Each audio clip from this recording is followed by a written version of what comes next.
Welcome to the Awaken Divergence podcast. Today I'm joined with Imran Beg, and we are going to discuss stage 1 and 2, discovery and the hopeless victim. These are two stages of which most people go through. Some people go through at different parts of their life. Mine was early in life. I believe Imran's was later in life. But no matter what, this is the first stage in your journey um, where the things that happen to or the experiences you have are being attached to a label. And Imran, let's get started. I kind of gave viewers and listeners a taste of my stage one in my previous podcast. What was stage one like for you? First of all, thanks for having me. I know we connected in a community for other ADHDers, which is really important. So thank you for having me. My discovery phase started in my late mid 30s, and it was actually a suggestion from someone else who was close to me, who had seen my ups and downs in life, and the maybe just not the level neurotypical way that people go through life. And she actually suggested, well, she put the label on me, first of all, which felt really strong in my body. And I immediately rejected it because I didn't know what it was. So at first, I was like, I don't think that's me, because who wants to be labeled with it, right? Until she said it once and she said it nicely, until I noticed some patterns in my life where I was like, oh, okay, fine, let me go and have a little look into it. And so my discovery started by researching just neurodivergence as a whole. And then I got down to some experiences from creators online whose experiences matched mine. And I was like, it really took me back, because for the first time ever, I was like, there's other people out there who are experiencing the same sort of package. And at that point, I didn't have a label. And but what I did do, and what we do in neurodivergence minds, is I went down a rabbit hole and I researched it and I researched it until I got to a point where I was like, okay, now what? What do I want to come from it? Because I didn't have any practices in my life. I didn't have structure in my life. Then I was letting life happen to me. So I was like, okay, if I really want to change this, what do I do next? And that's when I reached out to a psychiatrist. And in the UK and in the US, there are different processes, which we can go to um, in another video. But in a nutshell, you have to kind of go to your general practitioner, tell them about your experiences, and they put you on a really long waiting list. And the really bad part is it's up to 18 months before you get into the process of Wow. questioning and getting put onto mine was the DSM-5 or DSM-V, as you call it. And that was a really long time to wait. And, and in that discovery phase as well, a lot of things happened. So I started questioning everything in my life purely based upon what I had seen online, which was a really up and down, but up and down part of my life. But it didn't change much in my life until I got into a practitioner who just wrote down my whole story. And from that part, he started picking it apart. So the stages went like this. He had an initial meeting with me.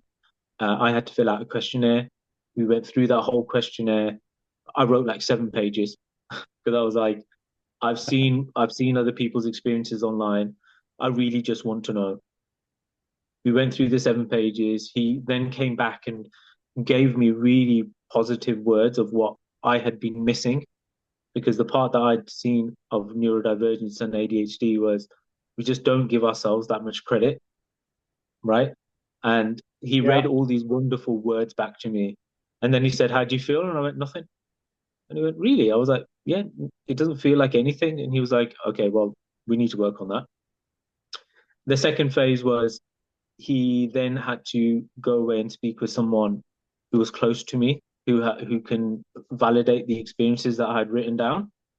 And that's when I faced a cultural problem, because in my culture, being Pakistani, being British born, my culture doesn't recognize mental health as much as they're getting better, but by default, their type is we don't recognize it, just get on with life, it's fine. So I had a real problem really trying to find someone in my family. And at which point I just went to my best friend, who I've known since I was 12 years old, explained the story, and he had a meeting with the psychiatrist. And the psychiatrist then came back and said, "What do you think? What do you think I'm going to say today?" And I said, "I don't particularly care." It was flippant, but it's not that I didn't care. I said, "I'm going to live my life like I have it." And he goes, "Okay, well, what would a label do?" And I was like, "I think the label will just give me some direction because at first I had no idea what was going on with my mind, body, and spirit at all. It was just, I was just existing, and a lot of things were happening in my head." And then he said, right, from his analysis and speaking with my best friend, and he's marked me on a DSM-5 scale. I ADHD, inattentive, and hyperactive, and that's where actually the discovery went a little bit deeper. So that was my part of the journey, and that spanned probably over a year, where a lot of things had happened, and that's even my research. So that's where I landed with discovery in my mid to late 30s. How about you? Okay. Mine, that's interesting. Um, wow. Mine was similar but different. It was more of family recommending, especially an aunt of mine, um, recommending that I go see a doctor about it. So I got an appointment with one of the psychiatrists. And at the hospital I was going to, the psychiatrists were just a rotating door of doctors who like would switch out every 3 to 6 months because they were on their rotation. So schedule an appointment, go in and start talking. And within 2 sessions, I was already being prescribed stuff. Wow. No DSM-5, no questionnaire, no assessment, no nothing. It was just like, Wow. we're gonna take what you say is like truth. This is what's dangerous. And we're gonna take Hmm. what you say is truth and then use that as evidence to then recommend solutions. Um, and that's where like that's where I started going. Like I was on Ritalin and then Adderall and Concerta and like just all the different things. None of it was working, and it just kept pressing. Where like every 3 to 6 months, I'd have to tell my story again. Would start at ground zero, and then from that point, I wasn't. I was just existing too. I wasn't aware of my mind. I wasn't aware of my thoughts. My thoughts were controlling me essentially, Hmm. and I was in a deep depression because I felt like I was broken, for one thing. Um, and then also I had a lot of anxiety, racing thoughts, worries, and all I wanted was like what I wanted it to just go away. Like, why me? I was struggling in my college classes, even though I could keep up with the professors. I could like everybody in the class thought I'd be the one making the A on the test, and then I bombed the test because I couldn't focus long enough to study. I was constantly distracted. Um, so that went on for 3 years of that rotating door, new doctor, try things, and it went all the way to the point where like they were just like it was first like, oh, you're depressed, oh, you're anxious, oh, you might have ADHD, oh wait, no, I don't think so, you might have bipolar. Um, Wow. yeah. Wow, you um, really went through it. You really went through it. and and no assess me, it was just based on observation and the things I was saying. And that led to me being on some pretty hardcore mood stabilizers and antipsychotics, which I didn't need, but like I didn't know. And the things I was experiencing, I was just telling them, and that was having them reevaluate and be like, oh, if he's bipolar, he should be on this, this, this, and this. We'll see how that goes. So then it just got to the point where like I was just flatlined emotionally from being on all this stuff. This just completely flatlined. Um, and then Katrina happened and I got away from those doctors. I had to move. I stopped seeing those doctors. I stopped all my prescriptions. Um, and it was like I felt better. I felt more like myself. But I was still struggling in my finishing up my senior year of my physics degree, really struggling bad with focus and everything. So I went to a doctor and I was like, I need an assessment. And they gave me an assessment. The assessment activities where you had to maintain focus, like reading, being able to remember what the core things were and repeat it back, or like sounds and like trying to pay attention to which sounds or some little like blinky dot on a screen. Mhm. This was like a 4 hour test, and I swear that exhausted the heck out of it. That was like the worst test I've ever taken in my entire life. If you could line up the things that I was horrible at that point in my life, Yeah. that was it. So the assessment, a week later, I get my results. Um, I don't remember the type, but he's like, you're clearly ADHD. And also one thing he said is that my synapse speed, the way how fast my brain can process, is in the 10th percentile of the world. So he's like, your Wow. brain is super fast. Like you can process stuff crazy fast. He's like, you should probably be like a dealer at a casino because you could run through all the different combinations and stuff. And I was like, well, I do stuff like that because I do high speed Morse code. I Yeah. can, when I was really well versed, I could do about 30 words a minute in Morse code in my head. Um, but I had my label, just like you. We had our labels, and having that label then allowed me to wrap everything with that label, even if it wasn't true, as a blanket around me is a limiting belief that I'm not going to, like, let's say I'm going to always struggle with focus. I'm organized. I'm not going to be able to plan. I'm not going to have a stable Yeah. marriage. I'm not going to be able to manage money. Like all those things. And that scared me because I was like, I want to get married. I want to have a family. Like I was structured at one point in my life. What's going on now? Mhm. So we get to the assessment stuff, and like that gives us some validation. I know it gave you some validation too. But for me, I feel like it progressed me to wrapping this blanket of limiting beliefs of all that material that's online or in books about what ADHD is. It's a me, even though I am not ADHD. I am Christopher. Correct.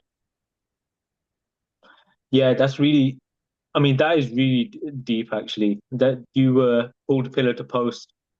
You had to completely go through your story again. That is amazing. I mean, the fact that you come out of it and you've got not got rid of, but you've understood your limiting beliefs is amazing. The I had a very similar experience with limiting beliefs, and I've kind of had it my whole life without even knowing what beliefs were or them even being limiting. That part was really interesting to me when my psychiatrist kind of brought into focus something to me. He was like, "This whole experience is going to be really heavy. Uh, it is really heavy on your nervous system because it's something that you've always known. Your nervous system has wrapped it in some sort of safety and security, like you said, just getting by in life. But he asked me a direct question. He's like, "How do you want to go about your life now?" Uh, and at first, I stopped and I went, "I just want to sit with it. I don't want to go away and understand how to task my life to the nth degree. I don't want to become a robot." I felt a lot of things very deeply in my life. So his first port of call, he goes, "What do you want to do? Do you want to go out and set and achieve everything you've ever wanted to do?" And I went, "No." And he goes, "I think you're the first person to say that." And I said, "It's because I actually want to understand what has happened to me or what is happening to me." And and then that's when I fell into the world of Dr. Gabor Mate, Dr. Thomas Brown, who talked about the ADHD in the nervous system, and a specific YouTube channel called Attitude, which talked about ADHD being a whole body experience. And I was like, that is what I am feeling. That is everything for me. So when I started understanding a little bit more about the nervous system and about how it's made up and just how much your external environment can impact it, as well as your mind, as well as what has been happening in our minds. That's Yeah. what really gave me the space to try and build a proper foundation. Because the part that we've all had, and I'm careful to say we because everyone has different experiences, right? One thing I've learned about ADHD and neurodivergent brains is our ability to hyper focus. And I've had many examples in my life where I've hyper focused and have achieved great things, but it always falls off. It always runs out of steam, and then it pulls on this part of my whole experience of RSD, which is rejection sensitive dysphoria, where I feel like even though I've achieved everything, I then suddenly feel really flat and rejected by myself. It was really weird until I started to understand the nervous system and how much of an impact it has and what you feed it. So the first port of call, I said to my psychiatrist, I just want to sit with it. And he goes, that's very courageous, because you'll learn a lot from sitting with it, and keep in touch. Let me know how I can help. I said, okay. I then went down into a further rabbit hole, and I was like, okay, let's see what people are saying about how much we process things. And he left me with one thing. He goes, look, if I can tell you how your brain is, you have a Ferrari engine on full blast with no Yep. brakes. And I was like, okay. I said, I'm a bit of a car guy, and I was like, oh, I get that. I said it could be Ferrari, it could be any powerful engine, anything that is run on pure power and adrenaline and whatever you want to call it. That's what my brain is. And the part that stuck with me was, you have not figured out how to use your brakes. And I went, okay, I'll take that away. And because I just am an introvert by nature, I'm able to internalize and go through it. I then was able to be like, okay, now I have a basis to work from. I then went and had a look online, things like Twitter and Instagram, where you have things like ADHD Jesse, Huberman Lab, who talk about nervous system processing. And that's where the unlock came for me, because I was like, I could go and load my nervous system again now that I have the label. But I actually wanted to feel sorry for myself for a little bit. This is the part that people won't say out loud. The part that Yeah. we Yeah. talk about discovery and the um, uh, the second stage of just the victimhood, right? I actually said to him out loud, I was like, I actually want to feel sorry for myself for a bit. I want to see how long it lasts. And he was like, that's very interesting. Let me know how it goes. And when I wallowed in it and I was like, what if? And I went back and played. And because our nervous systems and our processing power is very capable, everyone's is different. I'll use the word capable. I just visited all the parts of my life where I felt like things could have been better and things could have been a little bit easier. And I enjoyed being miserable for a bit, because I there was parts of ADHD which make you feel miserable, and I was like, okay, I just want to weed it out. I want to feel miserable as long as I can until I don't want to anymore. And that probably lasted for about 4 to 5 months. But it wasn't depression this time. It wasn't that label of there's no light at the end of the tunnel. I knew I was working towards something because I had a basis. And when I realized how overwhelmed my body was, I then came to a point where I was like, I have just been told new information about my brain, how my body works, and how my nervous system works. I was like, all of it is very overwhelming. And the part that we are all trying to do in neurodivergence minds is to fit in and to achieve. And I think one of the biggest points of this is to really sit and sit. I don't say the word heal a lot because it's more just about awareness. The more you're aware about your nervous system and how you can actually load it in a nicer way, so you're not hyper focusing and going like this and then suddenly crashing. Yeah. I suddenly, without knowing, went back to my psychiatrist. I fed back all of it, and he said, well done, Imran. What you've done is you've created a baseline because you've understood your mind and body. And that's where my first stages became pleasure. It actually was a pleasure to get to know myself and a pleasure to get to know ADHD. Whereas in the world where everyone is a bit lost and there's this whole thing now where everyone is ADHD, I don't pay much Yeah. attention to Yeah. people like that. So I'm like, yeah, you're probably right. But the people who are out there and creating are the creative ones and might have a bit of something of something. I was like, I'm okay with because I've tried to fit in society my whole life. I'm like, let me just be on the other side and be like, whatever. Yeah, everyone might be ADHD or whatever, but it meant so much for me that I got the label. It was really icky at first. It felt like, oh, I'm not that. I'm not ADHD. I don't want that label. To then going through that hopeless victim stage to be like, okay, I wear it now. And that's where I'm at now and talking with you to help and guide others through the first two stages, which are the most important. Everything else after that is a huge achievement. But the biggest Yes. achievement will be to build your baseline. And when I got that feedback from my psychiatrist, I was like, okay, yes. And and that's the point that I met you in another part of my um, discovery phase where I was like, I'm going to science this. I'm going to go down to a level where I didn't want to be on medication because that's the other thing my psychiatrist said. He goes, well done, you figured this out by yourself. He goes, but there's a holistic way of doing this and there's a medical way of doing this. And again, I said, hold that thought. I said, I'm going to go away and find out what all of this is. And I went and found out from my friends who own pharmacies in the UK. And I said, I'm being offered Elvance. And he immediately said, at the time of talking to him, he goes, I have three pharmacies and I can't get Elvance, even if I tried. And I was like, wow.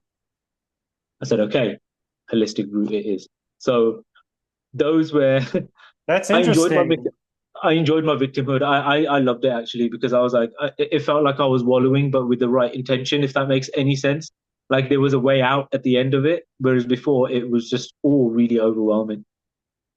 Yeah, and I think it's your story is beautiful, Imran, Thank you, man. because you had a level of awareness that a lot of people that go through the discovery phase do not have. I didn't gain that awareness until I was well into stage three. Um, and like the And just quicker for you, clarity, what is sorry to cut you off. Just for clarity, what is stage three in the your world? magic pill. Okay, as in the medication itself, or Yeah, just yeah, the a magic brace. pill, which is like, okay, what happens a lot that I find from me and my friends is we take different medications and not all of them work, Mm, and then you find one that works. And when it works, it's like the fog is lifted. But we'll go more into that. I'm going to be going into that this week with Jake Jackson. Me and him are going okay. to talk about both of our experiences with the magic pill next Mm, week in the podcast. Um, but let's go back. Like, it's awesome that you had such awareness in the hopeless victim stage and in the discovery stage, because I think that I wish I would have had that. If I would have had cool. that, I probably wouldn't have been, I probably would have pushed back on a lot of the medication Yes. and not been like told that I was anxious, depressed, ADHD, bipolar, like all this stuff, which just totally, it's like the more I talked, the more they applied things and the more like disconnected I became. I just was at the mercy of my ego and it wrapping itself in the limiting beliefs blanket. And it was just Wow. like, and then it just spiraled into depression. I mean, I would watch shows, like I used to watch A Beautiful Mind and just want to be like Nash and like have someone find me and be like appreciate me and connect with me. And I just couldn't find that. Mm, Um, and it was just like, why can't anyone see me? Um, but progressive, like, so I feel like we've done a good job with the discovery phase, and talking about the hopeless victim phase, which it's all about, it's like, if I'm going to explain it in simple terms, it's we're having symptoms or we're having issues in life. We then take those, bundle them up, and then go, does this match anything? We match it to something. We take that label. We then post it on ourselves to walk yeah. around with. And then with that label, even not maybe who we are or our experiences, we then pull in all the other limiting beliefs and consequences and experiences that others have had with that label and up to Mm, ourselves, which is yeah. just, it's horribly detrimental, horribly detrimental. If you get diagnosed with ADHD, like you are ADHD of yourself. Okay. You are Yes. not all of the ADHD. You are the Yeah, of course. subset of whatever is in yourself. But the more and more I think about it, that's just that's who we are. We're different. And I think through the labeling in society, we try to just like blanket everything, blanket medication, blanket label, blanket diet plan, blanket workout plan, blanket college progression. Like, Mm. but we're all individual people. Yeah, Um, and we have different experiences, we have different genetic makeups. So there's no way we can have blanket labels and blanket of course not. processes. I call it I call it my flavor of ADHD rather than something very specific because we all have different flavors because that flavor is made up of life experiences as well. ADHD and it coming into view now, and the fact that there was an article on the BBC, which is worldwide. They put an article out saying the rise in adult um, ADHD diagnosis is on the rise. There are a lot of people questioning this now. There are a lot of people questioning their own flavor of ADHD, and I think we will have a big impact on people the more we share our story and the more they can connect with these first two phases. Because the first two phases, like I always say, is the part where you can really create balance. You can sit in a place of acceptance, but also you're also just giving yourself permission to do all of those things, which we haven't had. We haven't had that's that structure of ADHD spoken to in that way before. And those are my three principles, really. I would love people to do it with a balance, um, do it with acceptance, and move forward with their lives, but also give themselves permission to do that. Well, not so much do the work because I don't like using the word work, but it's a permission to actually find out who you are and to come in a pleasurable way with it. Like it's like to say at the end of the day, look yourself in the mirror and be like, oh, that's nice to meet you finally. Yeah. That type of stuff. Whereas before you were looking in the mirror and you're almost looking past the mirror to the other side. You can't see yourself because just obviously your mind is just so is racing. And I just want people to pause and be able to look themselves in the mirror and just be like, "Yeah, it's nice to finally meet you." And that comes from those first two stages, which I think are really, really crucial. And as with everyone, we do it the hard way, and I'm really grateful that I had that insight and awareness uh, to do it. But I had some factors that I did to myself. I just isolated from everyone and I was Hmm. like, this is the way I do it. And my flavor of ADHD and my flavor of me is I just like to be away from people when I'm gathering my thoughts, which is why I'm like a raving introvert. But I also love Okay. doing this. I also love expressing that part because I've spent that much time with myself. I'm like, it's time to share this now with the world. Oh, it's almost like you go on a journey. You're journeying in a way Of with course, yourself.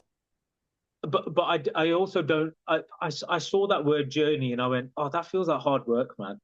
I was like, why does it have to be a Ah, journey? Why can't it be now? Because again, you get to get that part where like I've figured it all out, and you're like, okay, you're right, you're absolutely right. It's a journey, but I just look at it in a way to be like it's just a pleasure to get to know myself a little bit more every day, yeah. and it takes away that pressure of the journey has to be going somewhere, which it should. And with the right guidance and in the right communities, it should because you don't want to stay stagnant. Our minds are wonderful. People call it superpowers, but before you get to know Mhm. your superpower and how to apply it, there's a few stages in between that. And it's really important we talk about it. We bring people on board and we show people how we can guide them through the process, which is ultimately theirs to do, but Yes. we can save them a lot of time. Oh yeah. With sharing this information, anyone that comes in contact with it, this can save you like years, Years. I years was of about to say years. stumbling. Yes. Um, And it and doesn't I have think to that's, be, sorry to go cut ahead. you off, and it doesn't have to be achieving. The time that we will save you is it really will bring you into a place of balance. And we all should achieve, and I've always said this, we all should achieve great things because the world deserves our minds, and our specialities. It really does. But there's a part of doing it with a solid foundation first. Sorry to cut you off. What were you saying? Yeah, yeah. No, I agree. Um, and I like what you said. You push back on me saying the word journey. I feel like maybe it's returning home. You're going home Oh, that's beautiful. where you can clean the house and like like you can do your work to get yourself where you need to be to then come out into the world as whatever version you need to be coming out. Like create your story, understand it, and then start modeling it in the world when you leave, when you come home, or when you come out of the Yeah. house. I mean, yes. I mean, I'll stop using the word journey and say coming home because that's amazing. Because you're right. Like I said, and that kind of fits with what I'm saying. It's like it's a pleasure to get to know Imran now, Yeah, and that feels like coming home because your place of home is your safety. Um, and everything that goes with safety and being building a home for yourself. So yeah, I mean, let's make a pact. We won't use the word journey, or we'll coming home, and that path of pleasure, which is why I kind of named my YouTube channel the Sovereign Path, because we can walk that path, and we're finding our own sovereignty here, our own flavor and our own strengths, and walking that path together is much easier than walking it alone. yeah, agreed.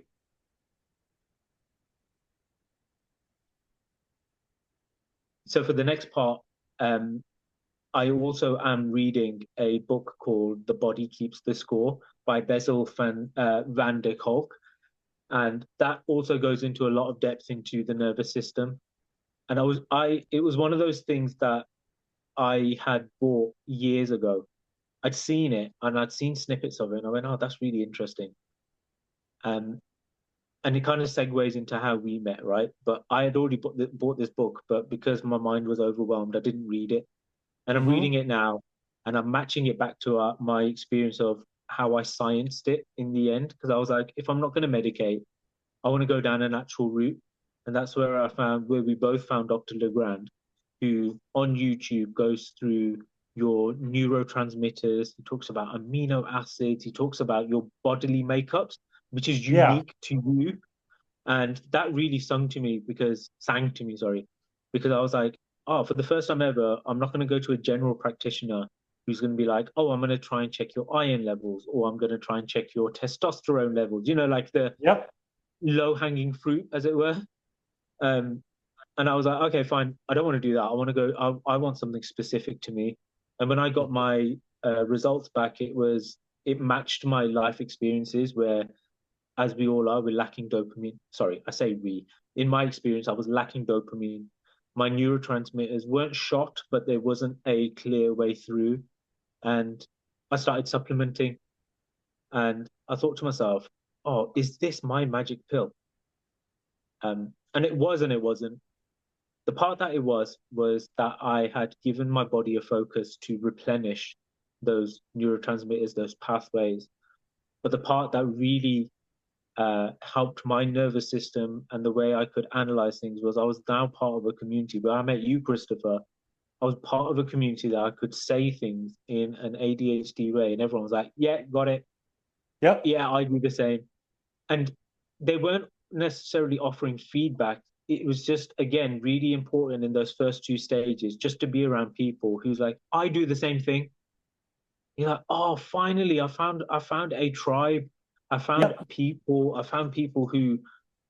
And I used to love those, even those calls at UK times are like 11 p.m. or 10 p.m. or whatever they were GMT.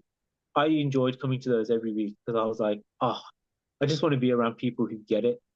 Um, yep, so I I think what the supplementing did at specific times of the day was firstly to show me that I could stick to something. Like I had that drive to try and turn my life around.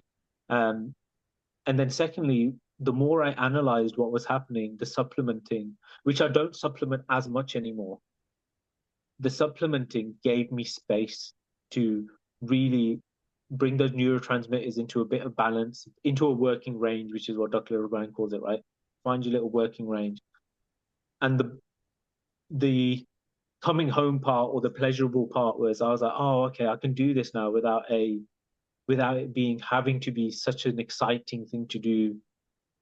And that's where I came up with the word balance. So it gave me space to really understand my body, my nervous system, and then balance it out with things that I was doing. And at that time, I wasn't doing much because I was completely burnt out. I Completely bet burnt so. out. Yeah, completely burnt out with life. I was at that point as well. I am a single father to a disabled child. It was just too overwhelming. So I was really grateful I went down the science route. I supplemented and I created space for myself to do this, to walk that path really of getting to know myself. And I quite like it now. I quite like me, which I've never said before. I quite like me and where I am, the good and the bad. You can't, Hmm. everything's not good and everything's not bad. I enjoy every part of me. I don't let the bad side come out, obviously, unless I'm triggered. But I Yeah. realize I don't put myself in those situations anymore. I don't put myself in those environments anymore because I gave myself permission to choose myself for the first time. And because it all felt chemically and it just felt chemically like a hug rather than just spikes Hmm. of reactions and emotions, I'm in a much better place to put myself first and set boundaries with people and things, and that will all come.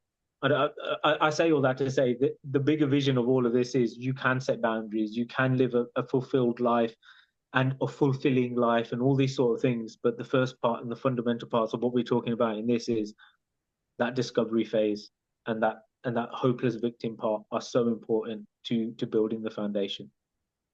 Yeah, because they are catalysts that are going to shape your journey. Period. They're going to shape your journey, uh, but they need to be areas where you like there's growth there. It doesn't have to always just be down and depressing. There's growth there.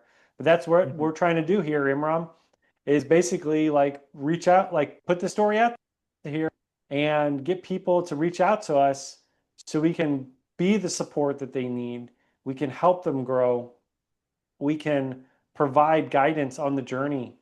So it Yes. can be a journey of self-discovery versus self-deprecation, which I mean, by the end of right before I found the magic pill, I was really down. I was really frustrated. I was down. I was anxious. Like I was all out of sorts. Um, so, but thank you again today for joining me. I loved hearing your story. I know it'll be very resonant with many people. And I know we're going to share more stories and bring about awakening. And that's why like my channel is called Awakening Divergence, Sure. because we awaken through the divergence of our minds. That's the key part here. No, But amazing. thank you No, again, thank you for Imram. having me. Yeah, You're thank you for welcome. having me. It's been great, and we can link our socials in the descriptions below where people want to get in touch. And I was just about to say to you, how could you coin yourself of helping people? And you said it. We're both on the same page. We want to guide people. We want to save you time, and do it with the right community. But ultimately, find that path home to yourself and let it be pleasurable living your life. So, thank you, Yep. Christopher, and I look forward to our next conversation. Wonderful. Thank you, Imram. And thank you, everyone, for joining us today on the Awaken Divergent podcast.